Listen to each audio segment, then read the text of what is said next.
Ok. Bonjour les fans, bonjour les passionnés. On reprend du service.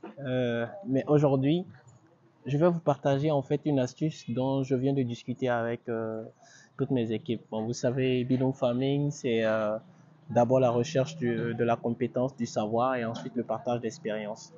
Donc, c'est un élément très important dans l'élevage de lapins. Aujourd'hui, on va parler de l'élevage de lapins. On va pas être long, on va être concis.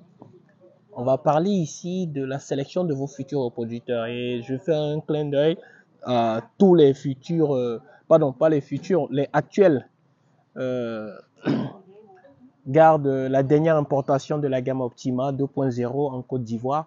C'est surtout pour eux parce qu'il y a des questions qui ont été posées. Là, ils entrent effectivement dans la phase de sevrage parce que les lapereaux ont actuellement entre 33, ils entrent dans le 35e jour aujourd'hui.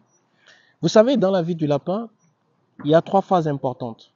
La première phase, c'est la maternité, c'est-à-dire de la naissance du lapin jusqu'à 35 jours. La deuxième phase commence le jour du sevrage, d'accord?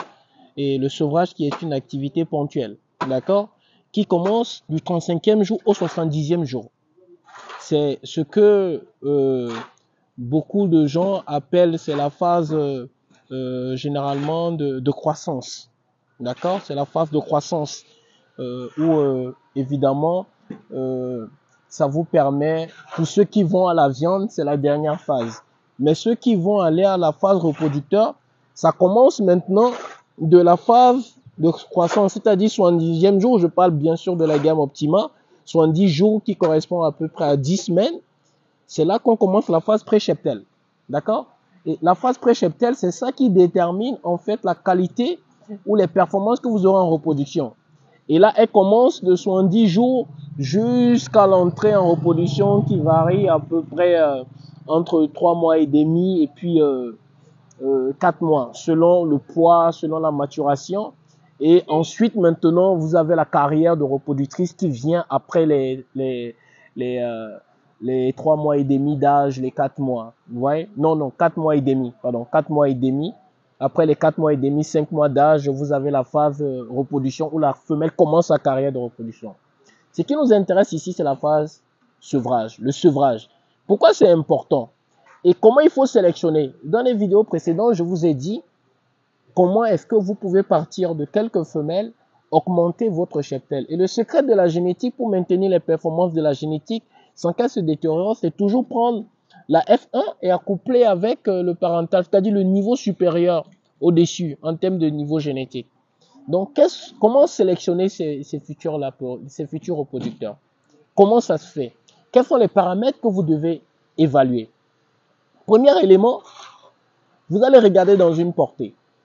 Vos futurs reproducteurs, si vous avez par exemple, et là, on va parler déjà de la taille des portées.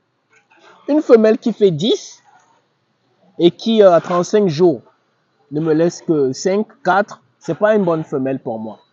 Ce n'est pas le nombre de lapereaux nés qui est important, c'est le nombre de lapereaux que vous arrivez à sevrer qui est important.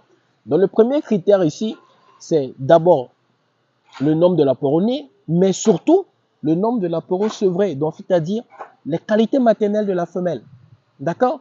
Si vous n'avez pas une raison personnelle ou un accident qui a fait en sorte que les lapereaux sont morts et que vous voyez que c'est la maman même qui ne s'en occupe pas, c'est pas une bonne mère. Donc ça veut dire que déjà, dans cette portée-là, je ne vais pas sélectionner ces femelles. Parce qu'il faut que la sélection soit rigoureuse. Et comme vous le dites toujours, vous n'allez garder que 5% de votre production. Donc si vous avez un certain nombre de femelles que vous avez au sevrage, il n'y a que 5% avec une sélection rigoureuse qui doivent constituer votre pré-cheptel. Vous voyez un peu ce que ça veut dire. D'accord? Donc première étape, c'est ça, c'est le nombre de lapereaux sevrés. Bon, maintenant, on se dit que les choses se sont bien passées. Elle vous a fait 10, elle a gardé les 10. Je veux sélectionner les futures femelles. Déjà, je regarde, au sevrage, 35 jours, je fais le sexage. Donc, c'est-à-dire, c'est là que je regarde le sexe du mâle, le sexe de la femelle, je les mets à part. Mais maintenant, parmi les femelles, je me dis, bon, généralement, ça vous donne 50-50, d'accord? Donc, j'ai 5 femelles. Mais je ne veux pas garder les 5 femelles, d'accord? Donc, dans les 5 femelles, j'essaie d'avoir sur le nombre, je dis à peu près, toujours les 5%, mais je n'ai que 5 femelles, donc je ne peux pas prendre une demi-femelle, donc je vais garder une femelle pour pouvoir augmenter, bien sûr, c'est si j'ai une femelle, quoi, derrière. Mais en fonction du nombre de femelles que vous avez, vous pouvez calculer les 5%. Donc, vous voyez que la sélection est très dure. Je dois garder la meilleure parmi elles. Premier critère, je regarde parmi les 5 femelles. Quelle est celle qui a le meilleur poids? Vous voyez? Très important. Deuxième, vous allez regarder celle qui a la plus belle conformation, c'est-à-dire développement de l'organe et tout. Celle qui, visiblement, sera la plus belle en fonction du poids qu'elle aura donné.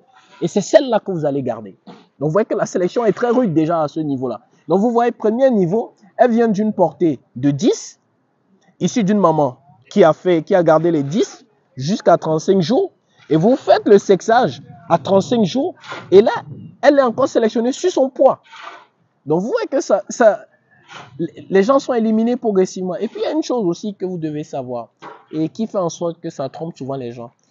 Une femelle qui vous fait 4 vous donnera certainement de plus gros lapereaux qu'une femelle qui va faire 10. Donc, quand vous allez faire le sevrage, vous allez dire non, ici, non, c'est pas vrai. Le nombre de lapereaux nés a une influence particulière sur le poids également.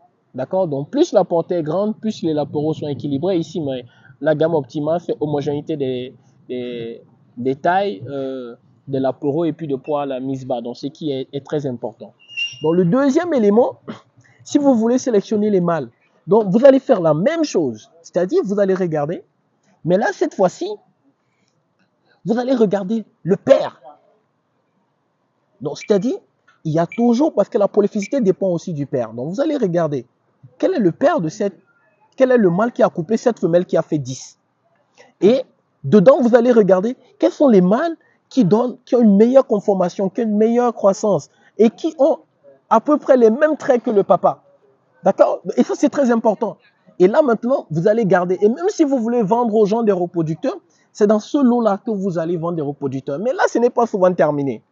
Vous voyez, à 35 jours, vous avez peut-être, on dit à peu près, il faut garder 5%. Mais vous avez peut-être vu 2 ou 3 qui sortent du lot. Vous allez garder les 2. Les 2, maintenant, vous allez les garder sur la phase d'engraissement. Après la phase d'engraissement à 70 jours maintenant, c'est là que vous allez encore faire un autre tamis.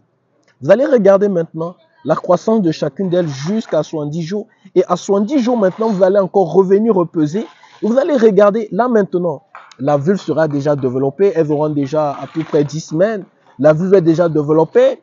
Et là, en ce moment, vous allez encore recontrôler le poids. Et ça va vous dire maintenant, parmi les 2, par exemple, que vous avez gardées, quelle est celle qui sera la meilleure pour pouvoir aller dans votre cheptel. Et ça vous permet, et je le dis toujours, de 5 optima, 2 mâles, 3 femelles. Vous devez faire en sorte, si vous voulez sélectionner les F1 que vous allez utiliser, faites en sorte d'éviter la consanguinité. Donc, ça veut dire que j'ai un mâle A et j'ai un mâle B. Le mâle A a sélectionné les femelles 1 et 2. Le mâle B a sélectionné la femelle 3. Donc, qu'est-ce que je fais? Je prends la descendance du mâle B que je vais saillir avec les femelles, avec le mâle,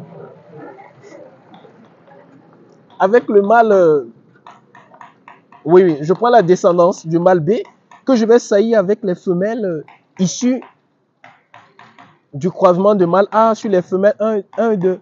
Vous voyez? Et vice versa, je fais le croisement et c'est comme ça. Lorsque je vais le faire, ça va m'éviter la consanguinité. Donc, vous voyez, c'est comme ça qu'il faut faire pour pouvoir maintenir la qualité de votre sevrage. Et vous le savez, le sevrage se fait à 35 jours. Au même moment, le jour du sevrage, vous allez faire le sexage. Et c'est en ce moment que vous faites la première sélection et la deuxième sélection de vos futurs reproducteurs pour l'entrée effectivement au pré-cheptel qui commence à 70 jours se fera sur la deuxième sélection et où vous n'allez garder que 5%. Donc, c'est très important de respecter ces principes-là. Et je vous le dis toujours et je le répète encore, la qualité du pré-cheptel dépendra de la qualité des performances de reproduction que vous aurez dans votre cheptel. Je vous dis merci et à très bientôt.